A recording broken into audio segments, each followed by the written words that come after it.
vamos a iniciar nuestro tiempo de estudio de la palabra de Dios. En esta ocasión vamos a estar viendo un tema en particular. ¿Cuáles son las características de la iglesia que Dios está buscando? Vamos a utilizar el pasaje de 2 de Corintios, capítulo 1, versículos del 12 al 20, para poder examinar este tema. Pero antes de empezar, quiero pedirles que me acompañen en oración para poner este tiempo en manos del Señor y que sea el Señor guiándonos en el estudio de su palabra, pero también que podamos tener un corazón abierto a recibir la instrucción que Dios nos da. Acompáñenme en oración. Amado Señor y Padre, te damos gracias por la oportunidad que tú nos das de buscar tu palabra y por el regalo que tu palabra es. Gracias por la obra de Cristo en la cruz del Calvario, Señor. Gracias porque por medio de Jesús es que hemos recibido la salvación, la resurrección, y hoy tenemos una relación contigo. Te pedimos que tú nos guíes y que lo que vamos a examinar el día de hoy sea para nuestra edificación, para nuestro crecimiento, y que podamos glorificarte por medio de nosotros como individuos, pero también como iglesia. En el nombre de Cristo Jesús. Amén. Quiero invitarte a que traigas papel, un cuaderno, lápiz, tomes notas y también tengas tu Biblia a mano. Vamos a iniciar leyendo primeramente 2 de Corintios, capítulo 1, versículos del 12 al 20. 2 de Corintios, capítulo 1, versículos del 12 al 20. Dice así: porque nuestra gloria es esta, el testimonio de nuestra conciencia, que con sencillez y sinceridad de Dios, no con sabiduría humana, sino con la gracia de Dios, nos hemos conducido en el mundo, y mucho más con vosotros. Porque no os escribimos otras cosas de las que leéis o también entendéis, y espero que hasta el fin las entenderéis. Como también en parte habéis entendido que somos vuestra gloria, así como también vosotros la nuestra, para el día del Señor Jesús. Con esta confianza quise ir primero a vosotros, para que tuvieseis una segunda gracia, y por vosotros pasar a Macedonia, y desde Macedonia venir otra vez a vosotros, y ser encaminado por vosotros a Judea. Así que, al proponerme esto, ¿usé quizá de ligereza? ¿O lo que pienso hacer, lo pienso según la carne, para que haya en mí sí y no?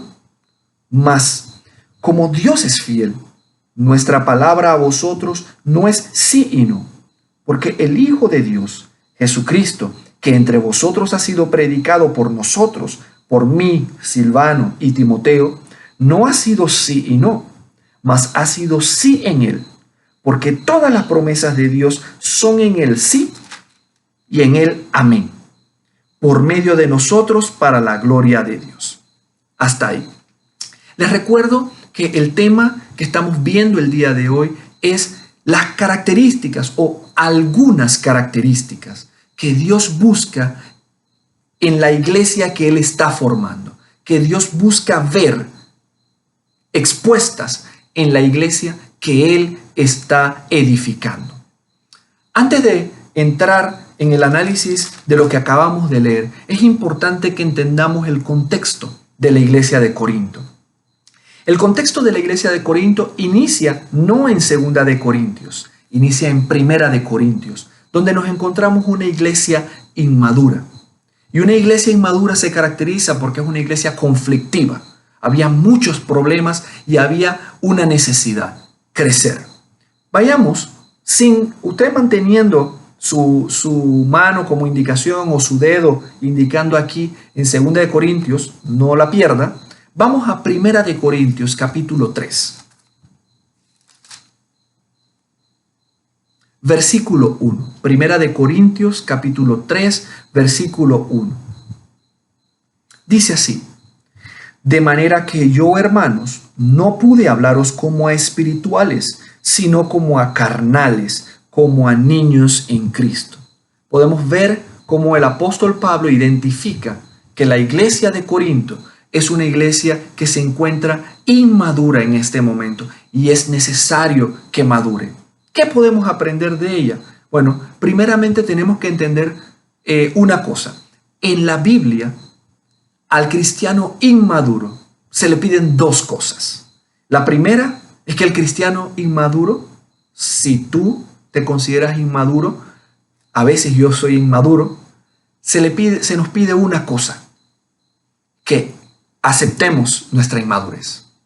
Aceptar la inmadurez es el primer paso para el crecimiento. Si yo acepto que en ciertas ocasiones estoy siendo inmaduro, que me hace falta crecer, es el primer paso para quitar un gran obstáculo en nuestra vida. Y ese obstáculo es la rebeldía que está en nosotros a raíz de nuestro pecado. Entonces, lo primero es que debemos aceptar que somos inmaduros. Aquí, en 1 Corintios capítulo 3:1, a la iglesia de Corinto le tocó aceptarlo y lo hicieron. Aceptaron que estaban inmaduros. Y lo segundo que la Biblia le dice al cristiano que necesita crecer, al cristiano inmaduro, es que necesita alimentarse de la palabra de Dios. Ahí mismo, 1 Corintios capítulo 3, versículo 2, podemos ver que dice: os di a beber leche y no vianda, porque aún no erais capaces, ni sois capaces todavía. Entonces, vemos cómo el apóstol Pablo nos da la solución para la inmadurez. La solución a la inmadurez es palabra de Dios. Tomarla directamente quiere decir yo leyendo la Biblia, exponiéndome a la Biblia, pidiéndole a Dios que me guíe en estudiar la Biblia. Y segundo, a través de el discipulado y la instrucción. Instrucción que puede ser dada a través de las enseñanzas que la iglesia mantiene durante la semana o a través de las predicaciones. Entonces, es importante que como creyentes seamos expuestos a la palabra de Dios constantemente para poder crecer. Una vez que la iglesia de Corinto acepta su inmadurez, indicada por el apóstol Pablo, decide crecer y corregir sus errores. Esto es importante. El creyente debe estar dispuesto. En otras palabras, debe estar disponible. Tú y yo debemos estar dispuestos, disponibles a recibir la crítica que viene del Señor. Te voy a hacer una pregunta. ¿Estás abierto a la crítica que viene de Dios o estás en negación? Un ejemplo de una persona que estuvo en negación fue el rey Saúl. El rey Saúl no aceptó, rechazó la crítica del Señor. Puedes examinarlo, puedes buscar al rey Saúl y darte cuenta de su error. Nunca aceptó la crítica que vino de Dios. Y eso hizo que perdiera grandes privilegios, grandes beneficios, que perdiera su reinado y que se le diera a uno mejor que él. Si tú quieres crecer en tu relación con Dios y experimentar grandes bendiciones, es necesario que estés abierto a la crítica que viene del Señor. En 2 Corintios, regresando al pasaje, ahora te invito a regresar a 2 Corintios. Vemos una iglesia que está caminando a la madurez. Ha crecido, podemos decir que ha llegado a un punto de madurez. Pero es que pasa algo. En la vida del Hijo de Dios, del creyente, decir que somos maduros no significa que ya terminamos, que ya llegamos a la meta. El apóstol Pablo lo decía, maduro no significa que está listo. Maduro es que llegamos a un punto, pero todavía nos sigue el camino.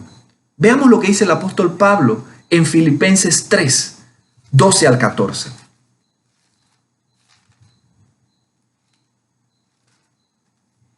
Filipenses 3, 12 al 14 dice así: no que lo haya alcanzado ya, ni que ya sea perfecto, sino que prosigo por ver si logro asir aquello para lo cual fui también asido por Cristo Jesús.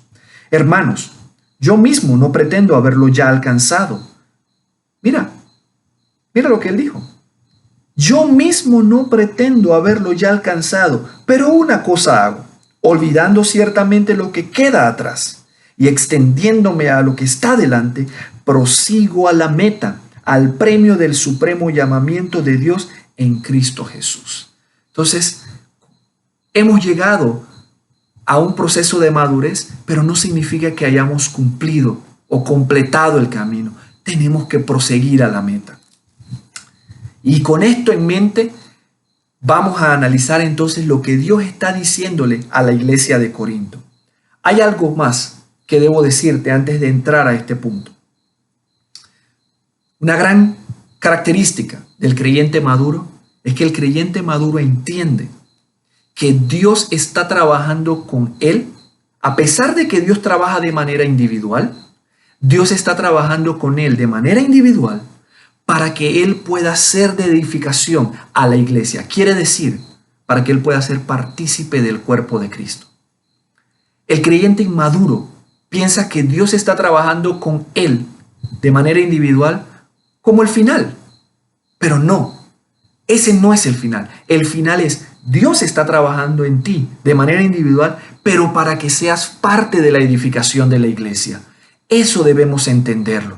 El cristiano maduro entiende que Dios lo está llamando a formar parte de la iglesia, no a ser un individualista.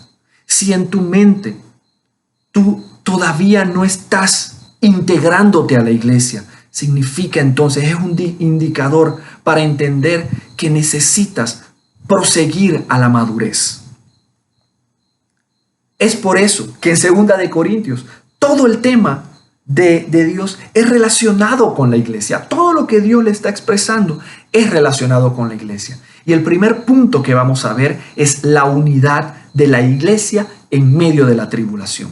¿Qué espera Dios de su iglesia? Lo que Dios espera es que en medio de la tribulación, en medio de la cuarentena, en medio del coronavirus, la iglesia permanezca unida. Esto lo podemos ver en los versículos del 1 al 11. No los vamos a leer. ¿Por qué? Porque examinamos a fondo estos versículos con el pastor Raúl la semana pasada. Él fue a fondo. Así que solamente voy a resaltar 2 versículos de este pasaje. Sin embargo, te recomiendo que lo repases. El primer versículo que vamos a ver sobre la unidad de la iglesia en medio de la tribulación es el versículo 4. Segunda de Corintios, capítulo 1, versículo 4. Dice así: el cual nos consuela en todas nuestras tribulaciones, para que podamos también nosotros consolar a los que están en cualquier tribulación por medio de la consolación con que nosotros somos consolados por Dios. Aquí me llama poderosamente la atención la interacción que hay, la dinámica de ida y de vuelta en la relación entre los hermanos. Mira esto, dice que nosotros somos consolados por Dios. Aleluya, qué bueno. Pero no somos consolados simplemente para quitarnos el dolor o para calmar nuestro dolor. Somos consolados con el objetivo de consolar a otros. Ahí está lo que mencionaba sobre la diferencia entre un creyente inmaduro y un creyente maduro. Un creyente inmaduro sabe que Dios lo va a consolar, pero piensa que llega hasta ahí. El creyente maduro también sabe que Dios lo va a consolar, pero sabe que Dios lo va a consolar con el propósito de que esa consolación sea usada más adelante. Un ejemplo de esto lo vemos en el apóstol Pedro. Cuando el apóstol Pedro niega a Jesús, dice que Jesús le dijo: Satanás me ha pedido para zarandearte. Pero dice: y cuando vengas, cuando vuelvas, consuela a tus hermanos. Entonces, esa es la razón por la cual estamos en tribulación, para que haya una unidad, para que haya una dinámica de consolación. Yo consuelo, pero también los hermanos me consuelan, ¿no? Yo con mis vivencias y ellos con las vivencias mías. Entonces, ese es el primer punto. ¿Qué espera Dios de la iglesia? Espera que estemos unidos. en medio de la tribulación. Aquí mismo, en ese mismo sentir, ¿qué otra cosa debemos resaltar? Versículo 7. Y nuestra esperanza respecto de vosotros es firme, pues sabemos que así como sois compañeros en las aflicciones, también lo sois en la consolación. Me llama poderosamente la atención la palabra compañeros y me fui al diccionario. Pero cuando voy al diccionario no solamente busco la definición, sino que también me gusta saber el origen de la palabra, lo que le llaman la etimología de la palabra. Y sabes, me sorprendí. Encontré algo súper interesante sobre la etimología, sobre el origen de la palabra compañero. La palabra compañero dice que su origen se refiere a dos o más personas que se encuentran juntos, compartiendo y comiendo el mismo pan. Qué interesante, ¿verdad? Porque el pan del creyente es Cristo. Dice que Él es el pan que descendió del cielo. Entonces podemos entender este asunto de ser compañeros como que la iglesia que Dios espera tiene que compartir el pan. O sea, tiene que compartir a Jesús en medio de la tribulación, en medio de las aflicciones y en medio de la consolación. Entonces, primera idea, la iglesia que Dios espera ver en nosotros es una iglesia que en medio de la tribulación permanece unida, compartiendo a Cristo. Me imagino que se acordaron en la semana de la tarea que nos dejó el pastor Raúl. Pastor Raúl nos pidió que llamáramos a 3 hermanos con los cuales normalmente no nos relacionamos. Si no lo hiciste, no te preocupes. Tienes una nueva oportunidad esta semana. No lo olvides. Llama a hermanos con los que normalmente no te comunicas. Pero ahora ten en mente una cosa. Cuando los llames, recuerda que es para compartir. Es decir, para compartir el pan que los une, y ese pan es Cristo. Trata de que cuando se reúnan, cuando converses con hermanos en Cristo, compartan a Cristo, compartan a Jesús en sus conversaciones. ¿Qué es lo segundo que Dios busca en una iglesia, en su iglesia? Lo segundo que Dios busca en la iglesia es que no haya hipocresía en las relaciones entre ellos. No debe haber hipocresía en la iglesia. Veamos aquí mismo, en 2 de Corintios, los versículos 12 al 14.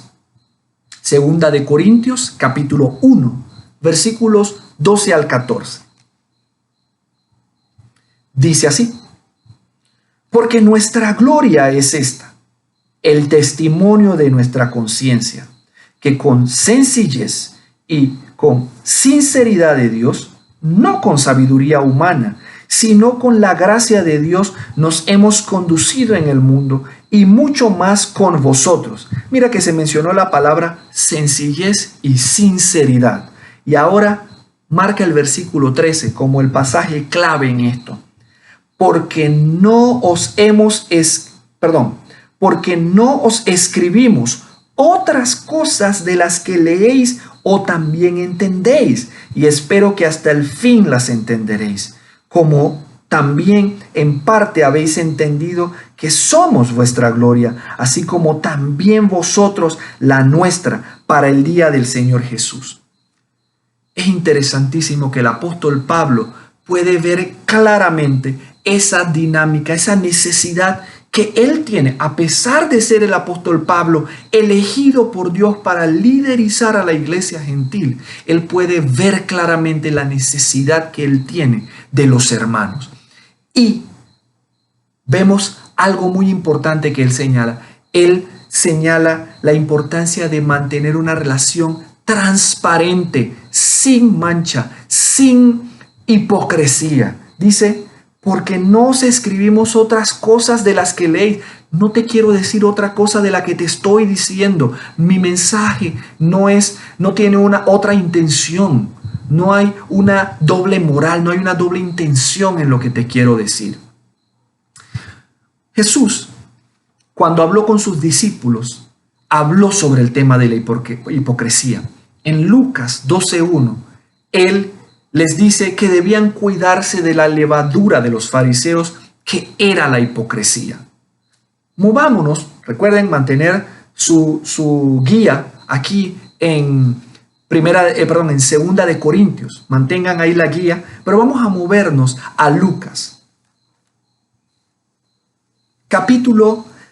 Mencioné el capítulo 12, que es donde Jesús le dice que se cuidaran de la hipocresía, pero el capítulo que vamos a ver es el capítulo 11, donde Jesús nos indica 3 cosas que podemos aprender sobre los fariseos y la hipocresía. Lucas capítulo 11, versículos del 37 al 54.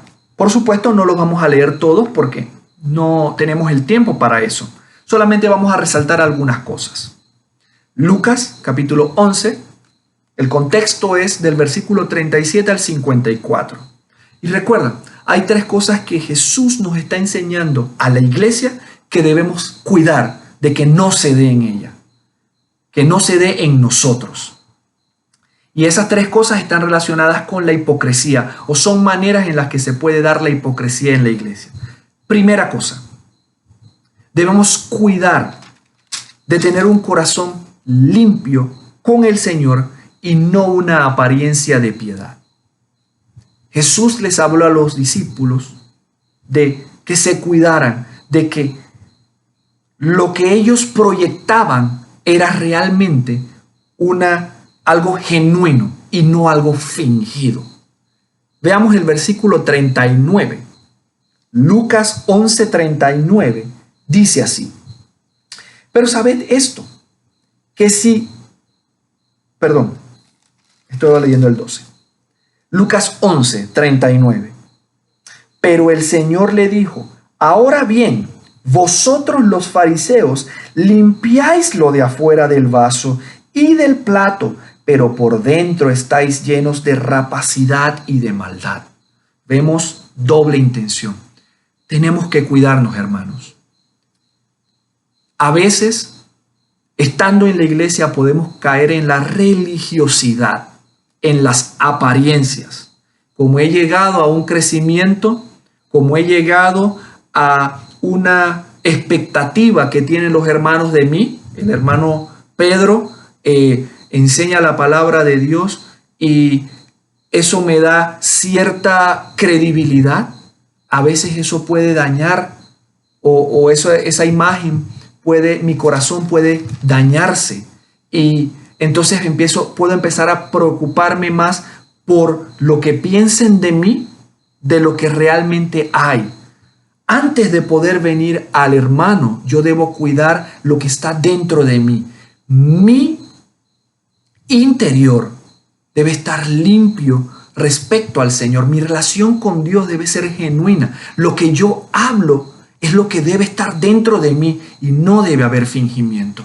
Cuidémonos, hermanos. Cualquiera de nosotros puede caer en eso, sin importar nuestro tiempo, sin importar nuestra madurez, nuestra edad, el tiempo de habernos convertido a Cristo. Todos somos vulnerables y debemos cuidarnos de esto. Segunda cosa que Jesús le mencionó: colocar reglas y mandamientos por encima de la misericordia y del amor a los hermanos. Es bueno tener algunas reglas que puedan ayudarnos a tener un orden en la iglesia, pero debemos cuidarnos de que esa regla no esté por encima del amor al hermano, no esté por encima de la misericordia al hermano. Versículo 42. Ahí mismo, Lucas 11. Mas ay de vosotros, fariseos, que diezmáis la menta y la ruda y toda hortaliza, y pasáis por alto la justicia y el amor de Dios. Esto os era necesario hacer sin dejar aquello. Mira qué interesante. Ellos se preocupaban por unas cosas que eran importantes. Jesús dice, es importante. Sin embargo, dice, no podemos poner esto por encima de la justicia y del amor a los hermanos. Me pasó una cosa en una iglesia hace posiblemente 14 años atrás. Yo era nuevo creyente y tenía grandes deseos de colaborar. Y en un momento fui a una iglesia. No voy a decir ni la denominación ni voy a decir el nombre de la iglesia. Fui a una iglesia, a un culto, invitado, y unos amigos míos iban a presentar la alabanza y yo estaba ayudando a mis amigos. Y estaba en lo que es la tarima, ¿no? Pero estaba en pantalón corto. ¿Y qué ocurrió? Que, claro, yo nuevo creyente no sabía, no tenía esa noción, pero resulta que me mandaron a bajar del escenario. En ese momento se estaba preparando todo, no había arrancado. Me mandaron a bajar del escenario porque estaba en pantalón cortos. Entonces, eso de alguna manera golpeó mi corazón. Es importante, sí, ahora entiendo, y en el momento de repente no tenía la idea completa. Es importante cuidar esas cosas, la reverencia al Señor, pero sin dañar al hermano, ¿no? Entonces, cuando hagamos algo, tomemos una decisión, esto es difícil porque es en cuestión de segundos que tenemos que tomar la decisión.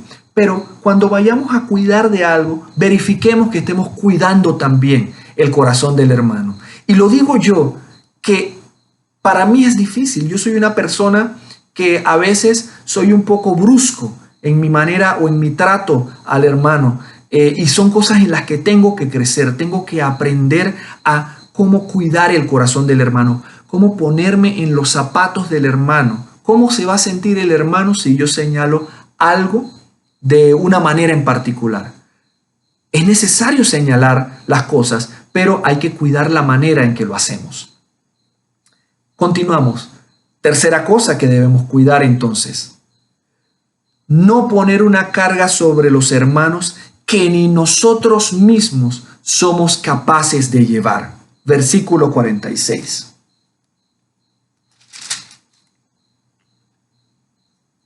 Vendrá el Señor, se me mueve la página. Lucas 11, versículo 46, se me movió al 12. Y él dijo: ¡ay de vosotros también, intérpretes de la ley! Porque cargáis a los hombres con cargas que no pueden llevar, pero vosotros ni aun con un dedo las tocáis. Entonces, debemos cuidar de que cuando yo le hago una invitación a un hermano para que adopte una disciplina espiritual, por ejemplo, un hábito espiritual, que no sea una carga muy pesada para el hermano. Debo cuidar de no cansar al hermano con algo que ni siquiera yo puedo lograr, ¿no? El apóstol, en Hechos capítulo 15, el apóstol Pedro habla de este tema. Vayamos a Hechos capítulo 15.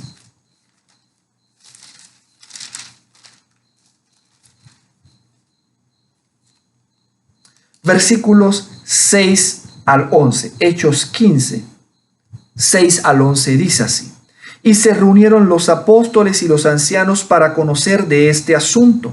Y después de mucha discusión, Pedro se levantó y les dijo: varones hermanos, vosotros sabéis cómo ya hace algún tiempo que Dios escogió que los gentiles oyesen por mi boca la palabra del evangelio y creyesen.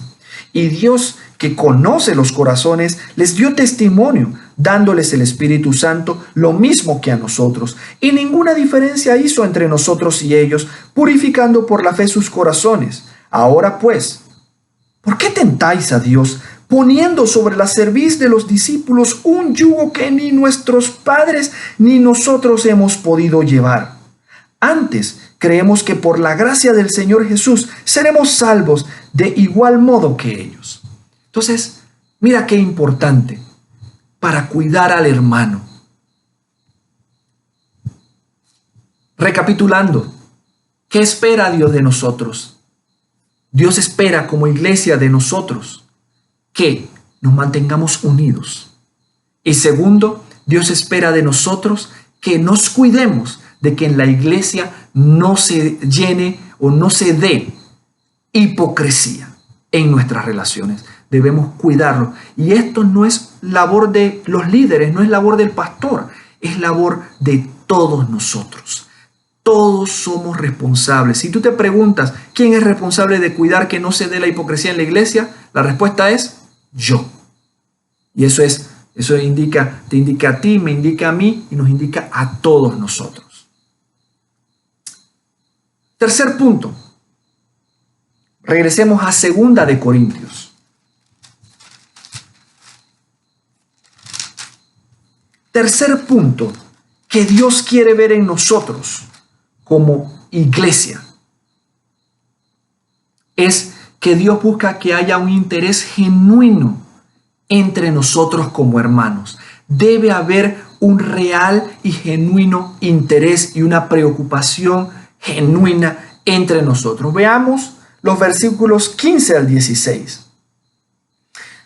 Con esta confianza quise ir primero a vosotros para que tuvieseis una segunda gracia y por vosotros pasar a Macedonia y desde Macedonia venir otra vez a vosotros y ser encaminado por vosotros a Judea. Ya mira esto, el apóstol Pablo, no sé si le prestaste atención, pero el apóstol Pablo, en lo que está señalando en su trayecto, estaba pensando tener 3 interacciones o 3 visitas a los hermanos de Corinto. Llegaría por primera vez, de ahí se iba a mover a Macedonia, de Macedonia dice que iba a regresar a donde ellos. Dice, con esta confianza quise ir primero a vosotros para que tuvieses una segunda gracia. O sea, ya había ido a la primera vez, ahora esta era la segunda. De ahí iba a ir a Macedonia e iba a regresar a Corinto. ¿Para qué? Para después ser encaminado por ellos. Entonces vemos 2 cosas importantes aquí. Lo primero es que vemos el interés genuino del apóstol Pablo en ir a Corinto. Él quería interactuar con los hermanos. ¿A dónde quiero llegar? No era por cumplir.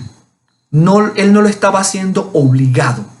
Él estaba viendo, primero, la necesidad, pero segundo, estaba viendo la importancia, no solamente para ellos, sino para él, de que él tuviera contacto con esa iglesia, que estuviera en contacto con la iglesia de Corinto, y no solamente con la iglesia de Corinto, con todas las iglesias. Y lo segundo, dice que para que ellos tuvieran una segunda gracia, o sea, aquí la palabra gracia significa beneficio. Una segunda gracia era un beneficio adicional. Y lo otro era para que él fuera encaminado.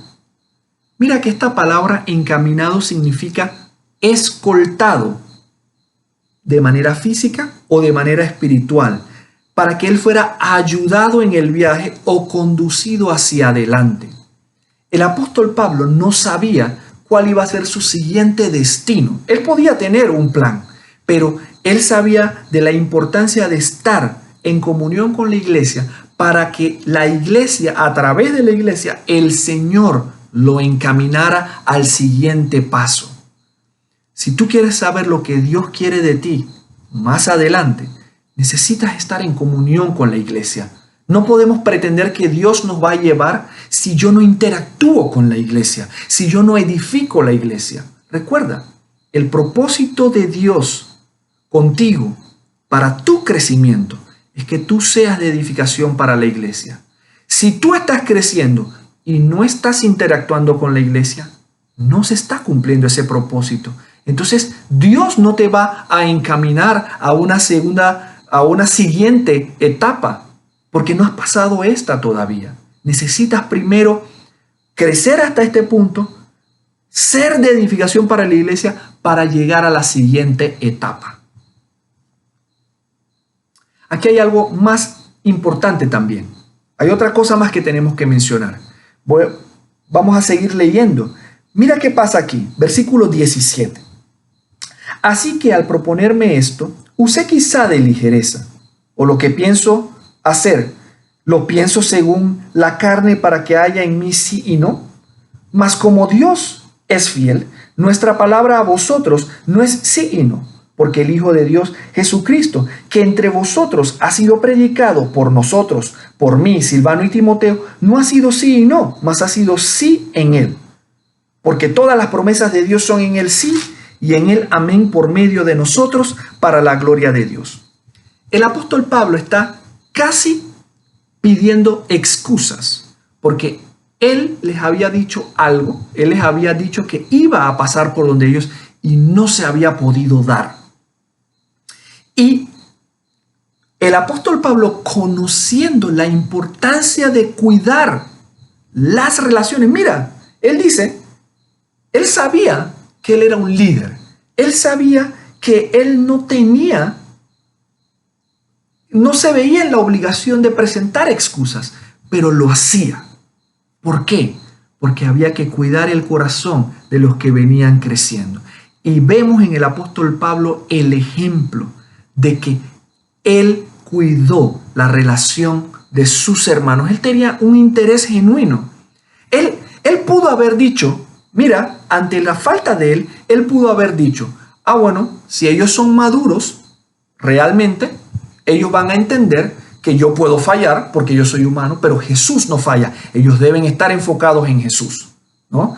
A veces los hermanos maduros decimos, no, lo que pasa es que el hermano se puso bravo porque, por su inmadurez, ¿no?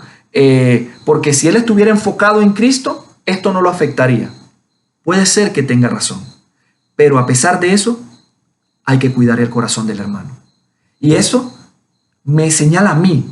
Lo digo para aprender, pero lo digo primeramente porque es algo que yo debo adoptar. Si un hermano, por alguna razón, algo que yo hago es de tropiezo, yo debo estar pendiente de cuidar a ese hermano, cuidar su corazón. Entonces, somos todos llamados a cuidar el corazón y no por orgullo decir, no, lo que pasa es que el hermano es un inmaduro porque él debe estar enfocado en Jesús y como esto le afecta, quiere decir que él no está enfocado en Jesús, sino que está enfocado en las relaciones. No, hay que cuidar el corazón. Lo vemos en el ejemplo del apóstol Pablo. Él sabía, y incluso se los dijo, ¿por qué se los dijo? Porque era importante que ellos lo supieran. Debes entender que los seres humanos vamos a fallar, pero Cristo nunca te falla. Sin embargo, te presento mis excusas. Te pido perdón por haberte fallado porque no cumplí con mi palabra. El interés nuestro debe ser que estemos juntos en la misión. Cada uno de nosotros debe estar interesado en ser parte de la misión de Cristo. Hermanos, y ya estamos casi terminando. Hermanos, présteme atención. No permitamos, hermanos, que pequeños roces afecten la unidad de la iglesia. Va a haber, en nuestra interacción, va a haber roces, porque somos una familia, pero que esos roces no afecten la unidad de la iglesia. Concluyamos entonces. Es importante que nos evaluemos como individuos. ¿Qué tipo de cristiano soy en este momento? ¿Soy un cristiano inmaduro? ¿Soy un cristiano maduro? ¿En qué cosas soy inmaduro? Debo proseguir a la meta. ¿Qué debo hacer para encaminarme a la madurez? ¿Debo mejorar mis tiempos de estudio de la palabra de Dios? ¿Mis tiempos de oración? ¿Más tiempo encerrarme en mi cuarto, en mi aposento? ¿Adoptar oraciones bíblicas en lugar de oraciones individualistas? Oraciones bíblicas son las oraciones que están basadas en lo que Dios me muestra. Por ejemplo, ahorita al finalizar vamos a hacer una oración bíblica. Una oración basada en los 3 puntos que vimos. La unidad de la iglesia, que no haya hipocresía en la iglesia y que haya un interés genuino en nuestras relaciones. Esa es una oración bíblica. Oración por los misioneros es una oración bíblica. Una vez que haya alcanzado un nivel más alto en la madurez, es necesario que cuide de la unidad de la iglesia. No importa ahorita mismo en el nivel donde tú estás, pero es importante que tú y yo cuidemos la unidad de la iglesia, que cuidemos que en nuestra iglesia no haya hipocresía y que cuidemos que nosotros primeramente tengamos un interés genuino en el hermano.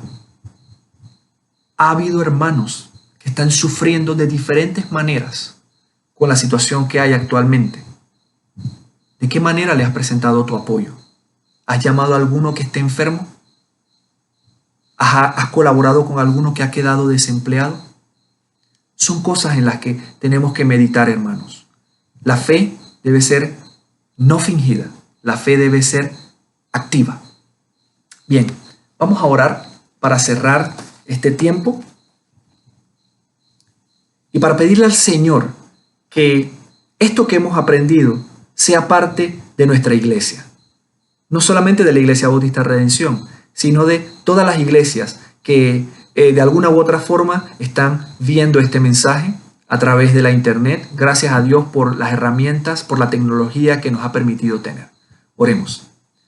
Amado Señor y Padre, te alabamos y te damos gracias por este mensaje. Gracias por tu palabra, Señor. Gracias porque has hablado a nuestros corazones.